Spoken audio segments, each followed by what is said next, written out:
안녕하세요. 오늘도 사연살롱을 찾아주셔서 감사합니다. 20대 초보맘이에요. 저는 대학교 1학년 때 소개팅으로 지금의 남편을 만나게 됐어요.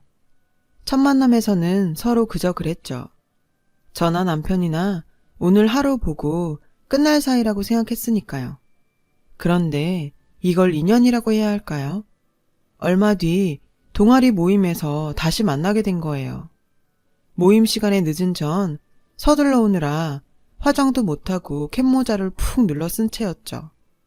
어찌나 헐레벌떡 뛰어갔던지 정신이 없어서 주변을 둘러볼 생각도 못했어요. 그래서 그곳에 남편이 있었다는 것도 몰랐죠. 하지만 남편은 절 봤다더라고요. 누군가 문을 박차고 후다닥 들어오는데 첫눈에 저인 줄 알겠더래요. 그리고 그 순간 이 여자다 하는 생각이 들었다더군요. 밝고 생동감 있어 보이는 모습이 딱 자기 스타일이었다나 뭐라나. 암튼 그날 이후 저와 남편은 동아리 방에서 자주 마주쳤어요. 당시 전 집안 분위기가 안 좋아서 남들 모르게 고민이 많았어요. 부모님 사이가 점점 나빠져서 별거에 들어가셨고 그 바람에 전 스트레스를 많이 받고 있었거든요. 외동딸이라 외롭게 지내던 제게 남편은 큰 위안이 되어 주었어요. 남편과 함께 있는 동안은 다른 걱정은 다 잊고 잠시나마 즐거웠거든요. 대학에 다닐 동안 남편 외에 다른 사람은 만나본 적이 없어요. 그러니 군대 간 남편을 기다리는 건 당연한 거였고요. 저나 남편이나 말로 표현하지는 않았지만 내심 우리가 결혼하게 될 거라고 믿고 있었던 것 같아요. 아주 당연하게요. 4학년 여름, 남편은 자기 어머니께서 절 만나고 싶어 하신다고 괜찮은지 물었어요. 전 물론 좋다고 했죠. 솔직히 그 말을 기다려왔거든요.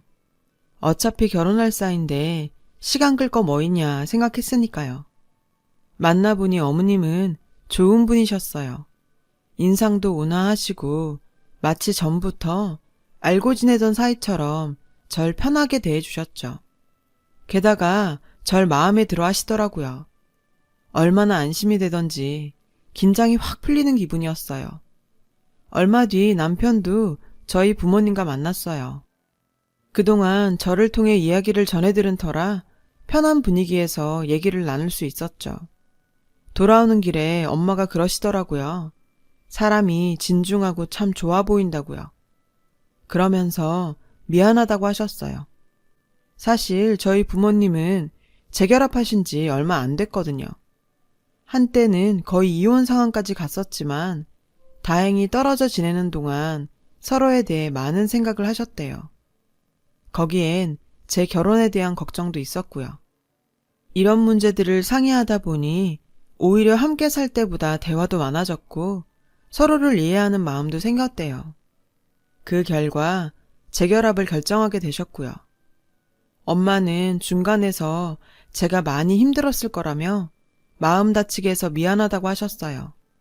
전 다 지난 일이니 걱정 마시라고 했죠.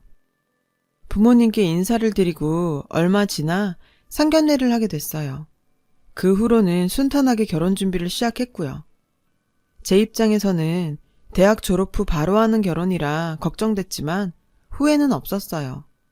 그 후에도 시어머니는 저희 부부를 많이 배려해 주셨어요. 권위적이고 매사에 부정적인 성격인 시아버지 앞에서도 많이 감싸주셨고요. 그러던 어느 날이었어요. 그날은 시댁에 저녁을 먹으러 가기로 한 날이었죠. 저희 부부는 오후에 영화를 보고 저녁 시간에 맞춰 시댁에 갈 예정이었어요.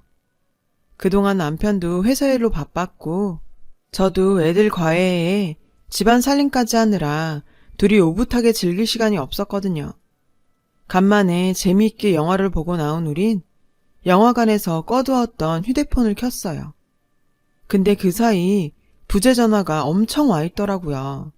문자도 수십 개나 와 있고요. 녹음된 음성을 듣던 남편은 사색이 됐어요. 어머님이 쓰러지셨으니 빨리 병원으로 오라고 도련님이 남긴 음성이었거든요.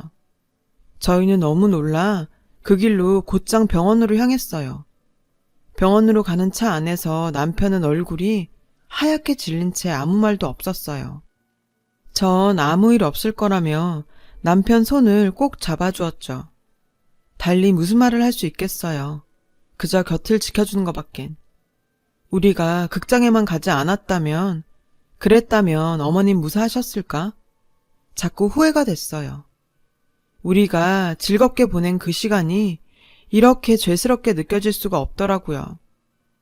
병원에 도착해보니 어머님은 응급조치를 마치고 중환자실에 누워 계셨어요.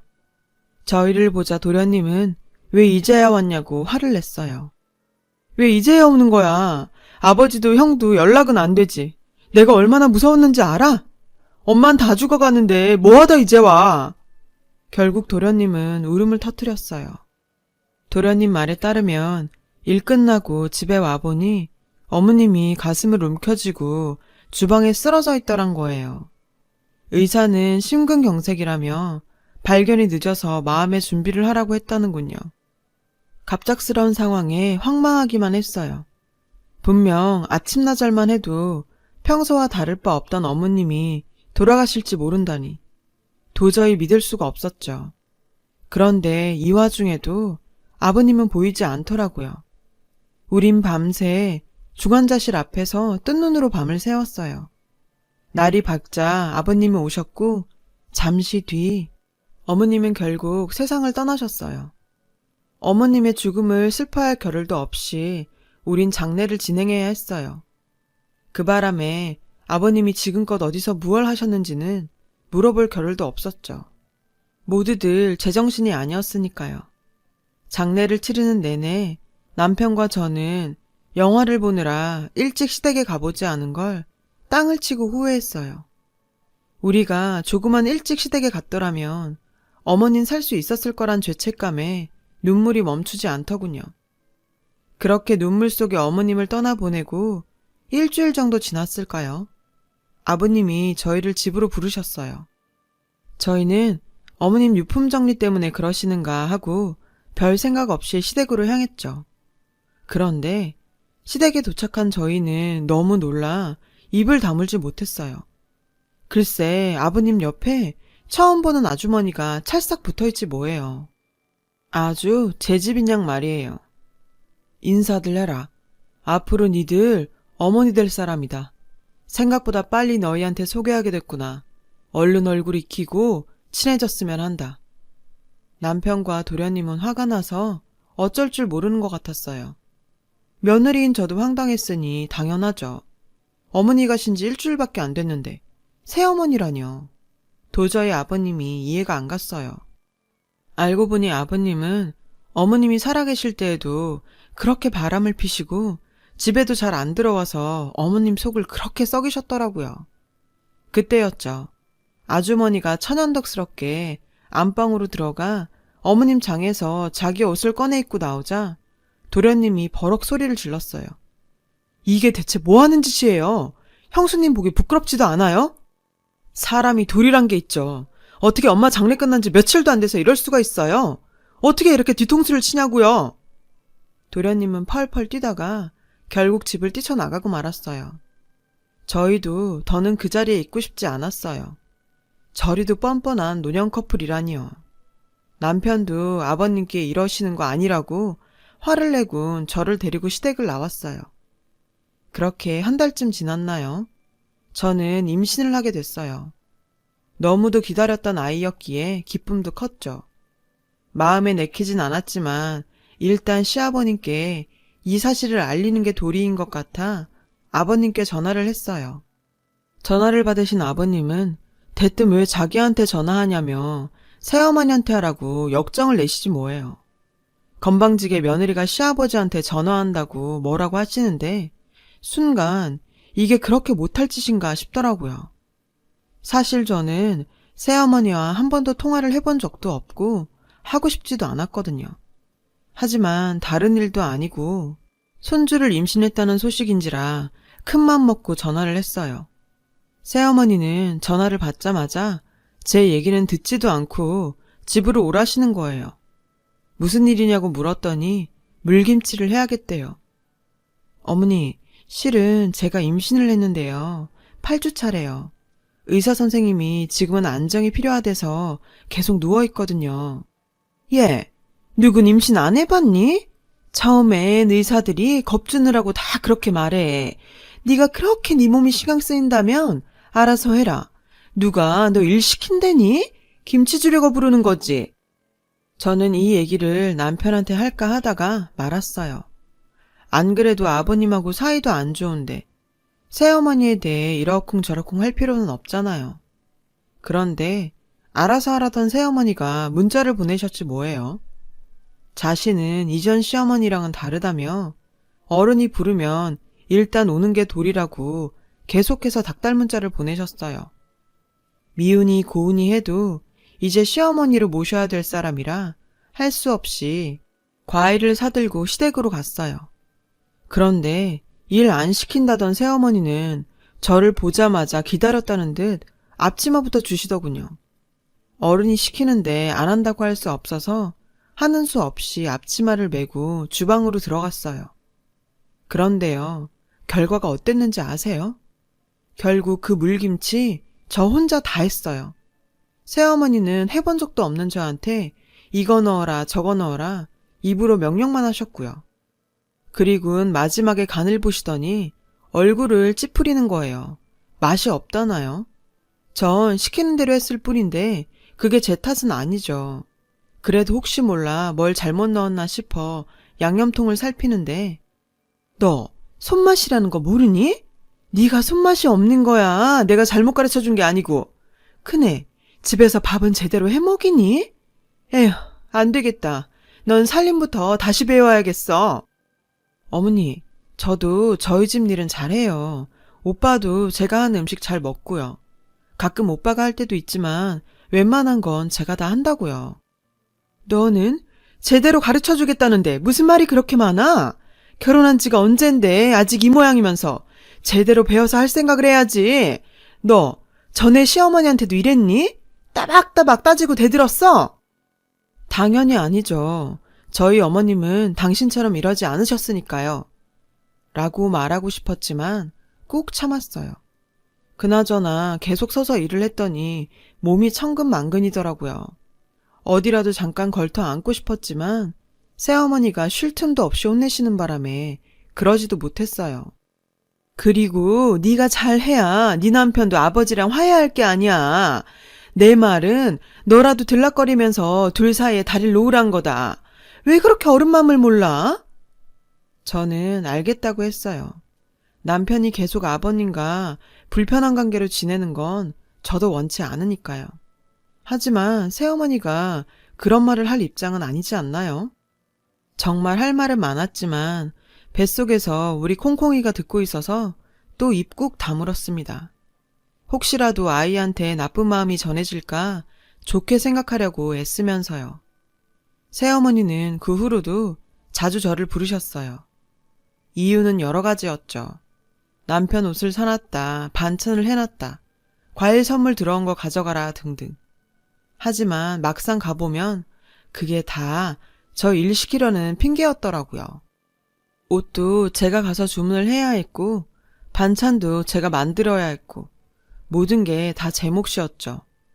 어쩔 땐 시댁 저녁 준비도 제가 했어요. 새어머니는 그때마다 나름의 이유는 되셨죠. 네 남편 취향을 모르니 어쩌니 네가 골라야지. 반찬은 또 어떻고요. 네 남편 식성을 내가 아니? 그러니 네가 간을 봐야지. 하지만 결국 제가 만든 반찬은 죄다 시댁 저녁상에 올라갔어요. 생각해보면 이런 걸로 불평하는 것도 웃기긴 해요.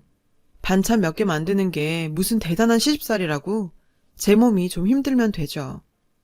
그렇게 한동안 시댁에 들락거리다 보니 어느새 산부인과 진료날이더라고요. 의사 선생님은 요즘 활동을 많이 하냐시며 답답하더라도 집에서 안정을 취하라고 하시더군요. 누군 안 쉬고 싶나요? 새어머니가 불러대니 그런 거죠. 어쨌거나 시댁에 가서 일하는 게 저에겐 스트레스가 됐어요. 새어머니는 제 임신에 딱히 관심이 없는 것 같았어요. 한 번도 몸은 괜찮냐, 병원에서는 뭐라고 하냐, 이런 말씀은 일절 없었죠. 피 한 방울 안 섞인 남이라 그런가 봐요. 그래서일까요? 돌아가신 어머님 생각이 많이 나더라고요. 우리 어머님이 살아 계셨다면 손주 볼 생각에 얼마나 좋아하셨을까요? 제 몸 걱정도 많이 해주셨을 테고요. 이런 생각에 종종 울적해지곤 했어요. 시간이 흘러 저는 임신 13주차가 되었어요. 그간 새어머니 때문에 스트레스가 많이 쌓였던 건지 저는 몸 상태가 안 좋았어요. 그때 새어머니한테 전화가 왔어요. 대뜸 이제부터 매달 자기한테 용돈을 보내라는 거예요. 기가 막혔죠. 어머니, 그건 어려울 것 같아요. 아직 오빠 마음이 풀리지도 않았고 저희가 용돈을 매달 드릴 만큼 형편이 되지도 않아요. 태어난 아기를 위해서 준비도 해야 하고요. 그랬더니 뭐라는지 아세요? 듣자하니 너는 취직도 안 하고 졸업하자마자 결혼했다던데 요즘 애들 치고 참 구식이다. 어떻게 남편 혼자 벌어먹이게 하니? 놀고 먹는다고 타박을 하시길래 저도 애들 거해하면서 생활비 보태고 있다고 말했어요. 지금은 임신 중이라 쉬고 있지만 애 낳고 나면 다시 일할 거라고요. 그랬더니 새어머니는 과외 다시 시작하면 그때는 꼭 용돈을 보내라네요. 아니, 아무리 시부모라고 해도 어쩜 이렇게 용돈을 당당하게 요구해요? 게다가 당신이 그럴 처지냐고요. 어머니, 아무래도 이건 오빠하고 얘기를 해봐야 될 것 같아요. 매달 나가는 돈이고 저희 생활도 있으니까요. 그러자 새어머니는 무슨 애가 그렇게 융통성이 없냐시며 한숨을 쉬더라고요. 제가 일머리만 없는 줄 알았더니 생활 능력도 안 된다나요. 저는 기분이 상해서 아무 말도 하지 않았어요. 새어머니도 제 기분을 눈치채셨는지 어른이 듣기 싫은 말 좀 했다고 뾰로통 한다며 전화를 확 끊으시더군요. 제가 다시 전화를 했지만 새어머니는 받지 않으셨어요. 그래서 문자로 죄송하다고 용돈 문제는 오빠랑 잘 얘기해보겠다고 했죠. 그렇게 일주일쯤 지났나? 그날은 유난히 몸이 무거워서 아침부터 아무것도 못 먹고 자리에 누워 있었어요. 그때 새어머니한테 전화가 온 거예요. 자기 딸이 결혼을 한다며 혼수를 보러 가야겠다고 하더군요. 새어머니한테 딸이 있는지 몰랐지만 암튼 축하드린다고 했어요. 그런데 글쎄 자기 딸이 바쁘니 저더러 혼수를 보러 같이 가자시지 뭐예요. 어머니, 근데 어쩌죠? 제가 오늘은 몸이 안 좋아서요. 나가기 힘들 것 같은데요. 다른 날 가시면 안 될까요? 아님, 따님 시간 되는 날 따님이랑 가시고요. 그랬더니 버럭 화를 내시는 거예요. 뭐? 따님? 너는 아가씨라는 말도 몰라? 따님이 뭐야, 따님이? 정말 섭섭하게 군다, 너. 내 딸이 너한테 남이니? 아가씨라는 말이 그렇게 어려워? 솔직히 전 새어머니한테 자식이 있는 줄도 몰랐어요. 어떻게 아냐고요. 아버님이 일방적으로 같이 산다고 데려오셨고 그 전까지는 존재도 모르는 사람이었잖아요. 게다가 두 분 때문에 도련님은 집 나가셔서 연락도 안 되는데 있는지도 몰랐던 새어머니 딸까지 신경이 써지겠냐고요. 그래서 저는 따님이 있는 줄 오늘 처음 알았다. 그래서 어색했다. 저희도 몰랐던 가족이지 않냐. 그렇게 잘 말씀드렸어요. 그런데도 새어머니는 며느리 자세가 안 되어 있다며 집안일에 이 핑계 저 핑계 대고 빠져나갈 궁리만 한다고 화를 내더군요. 나만 하는 임신이라도 했니? 유세도 보통 유세가 아니네. 나 내 갖자마자 내 할 일 다 했다. 요즘 애들이 나약한 거니 네가 유별난 거니? 그때였어요. 수화기 너머로 시아버님 목소리가 들렸어요. 나 좀 바꾸라시더니 수화기를 뺏어 들곤 다짜고짜 호통을 치시는 거예요. 옆에서 듣자 하니까 정말 가관이구나. 시어머니한테 따박따박 말대꾸를 해?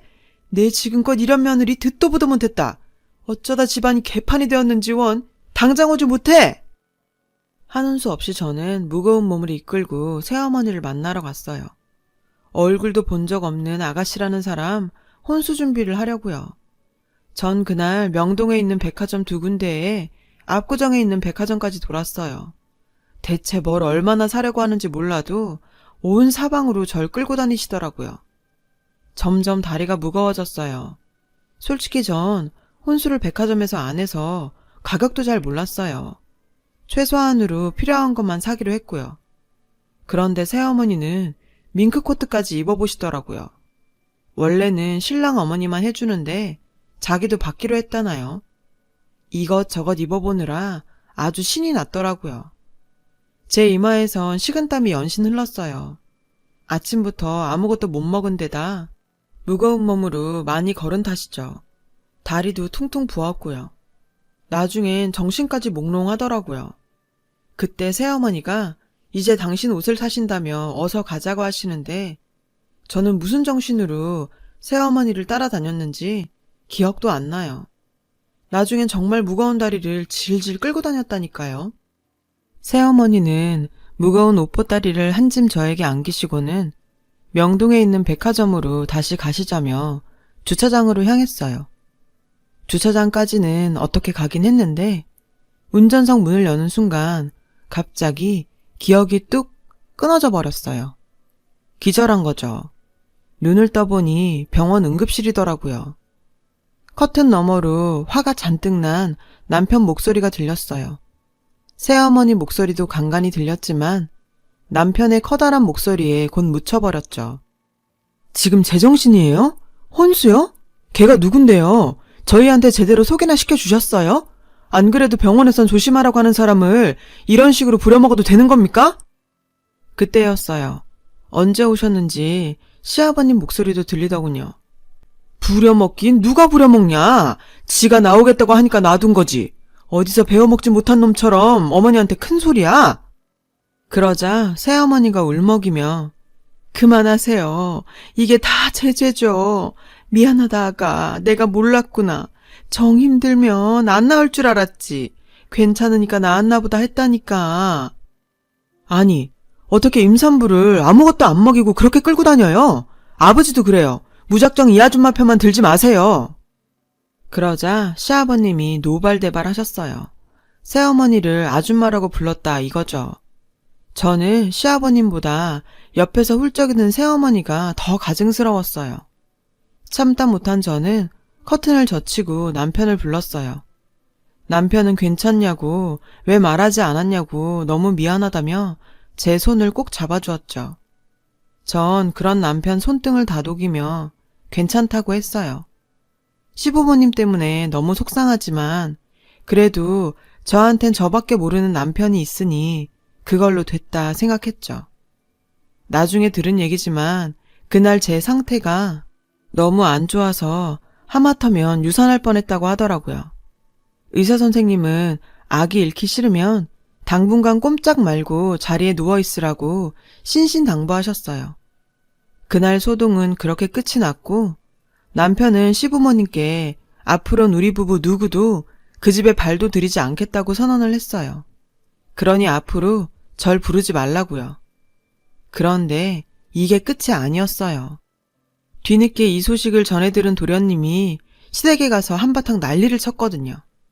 엄마 돌아가시자마자 여자를 들이더니 이젠 형수까지 죽일 셈이냐고 앞으로 얼굴 볼 일 없게 제발 조용히 사시라고 했다네요. 그 바람에 아버님은 뒷목을 잡으셨고 새어머니는 주저앉아 신세한탄을 하며 대성통곡을 했다지 뭐예요. 다행히 저는 점차 안정을 찾아갔고 시간이 흘러 출산 예정일이 되었어요. 그런데 이상하죠? 아무리 기다려도 소식이 없는 거예요. 병원에 가져가려고 일찌감치 챙겨놓은 옷가방만 현관 앞에 덩그러니 놓여 있었죠. 그렇게 또 며칠이 지났어요. 여전히 아이가 나올 기미는 안 보였고요. 초조한 마음에 친정엄마한테 전화를 했더니 걱정할 거 없어. 너도 예정일보다 2주나 늦게 나왔으니까 원래 그런 거야. 괜히 속 끓이지 말고 마음 푹 놓고 있어. 그럼 알아서 다 나와. 엄마 말에 알았다고는 했지만 그래도 전 안심이 안 됐어요. 혹시 그날 시어머니를 따라 혼수 보러 다닌다고 무리하게 움직일 것 때문에 뭐가 잘못된 것 아닌가 겁이 났죠. 싫으면 싫다고 솔직히 말하고 집에 있었으면 그렇게 하면 될걸. 바보같이 따라간 제 자신이 원망스러웠어요. 혹시라도 우리 아이한테 무슨 일이 생긴다면 전 정말 새어머니를 용서할 수 없을 것 같았어요. 그러면서도 한편으론 우리 아이만 무사히 태어나게 해준다면 그간 있었던 일들은 모두 용서하겠다고 생각했죠. 그렇게 불안한 날들이 이어졌어요. 그러던 어느 날 아침부터 그렇게 소변이 마려운 거예요. 화장실에 갔다 나오면 얼마 안 돼 또 마렵고 무거운 몸을 이끌고 몇 번이나 화장실을 들락거렸죠. 그러다 정오쯤 됐을까? 생리통 앓을 때랑 비슷한 통증이 느껴지더라고요. 그런 통증이 5분 간격으로 느껴지는데 정말 미치겠더라고요. 친정엄마한테 전화를 걸어 통증 얘기를 했더니 다짜고짜 남편을 바꾸라네요. 남편이 전화를 받자마자 엄마 목소리가 전화기를 뚫고 나왔어요. 정은이 데리고 당장 병원으로 가. 그렇게 전 부른 배를 부여잡고 병원으로 향했어요. 병원에 도착하고 1시간도 안 돼 아이를 낳았죠. 예쁜 딸이었어요. 동그란 얼굴에 선한 인상. 돌아가신 어머님을 꼭 닮았더라고요. 남편도 아이를 보자 어머님 생각이 났는지 눈시울이 붉어졌죠. 살아계셨다면 모르긴 해도 어머님이 제일 좋아하셨을 거예요. 자신을 닮은 손녀딸을 안고 덩실덩실 춤을 추셨을지도 모르죠. 살아계셨다면 말이에요. 3, 7일이 지나고 저도 조금씩 움직이기 시작하던 무렵이었어요. 새어머니한테 전화가 왔더라고요. 전 제가 출산한 걸 알고 전화를 하셨나 했어요. 그런데 얘, 넌 어떻게 된 애가 전화 한 번을 안 하니?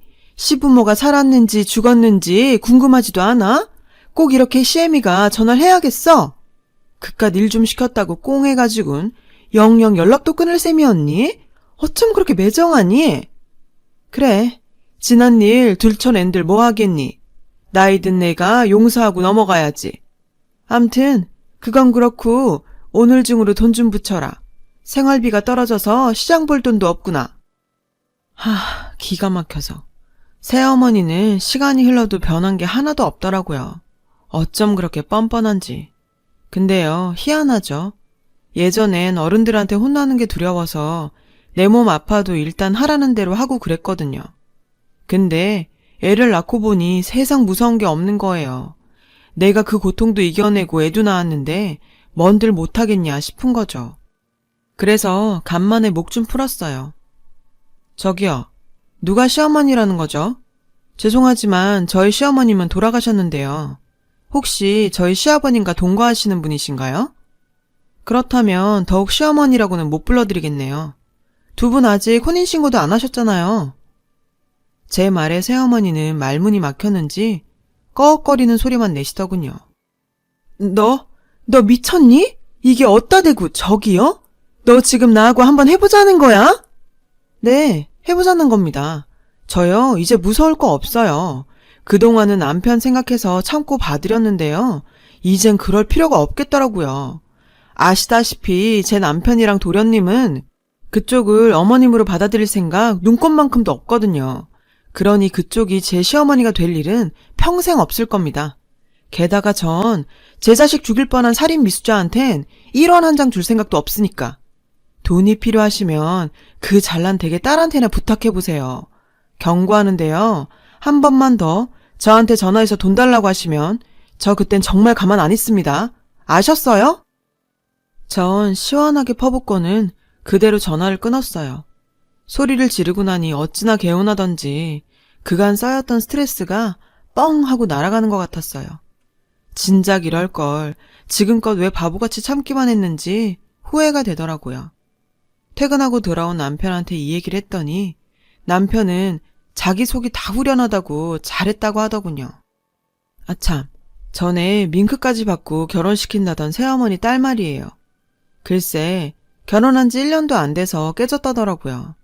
지금껏 제 손으로 10원짜리 한 장 벌어본 적 없는 그 딸은 결혼해서도 집에서 빤빤히 놀면서 남편 월급으로 기사까지 부리며 호빠에 드나들었대요.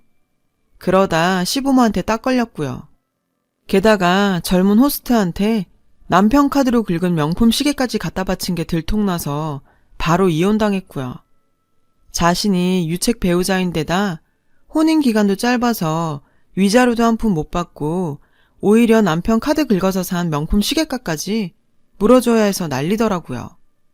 평생 엄마 등골만 빼먹고 살았으니 카드값 물어줄 돈이 어디 있겠어요. 새어머니가 다 물어주게 된 거죠. 그래서 생활비 없다고 저한테 전화를 했던 거였죠. 딸 빚 갚아주려고요. 불과 2년 사이에 희노애락을 다 겪은 우리 부부는 지금부터 제2의 인생을 살려고 해요. 지금까지는 누군가의 자식이었지만 이젠 한 아이의 엄마 아빠로 말이에요.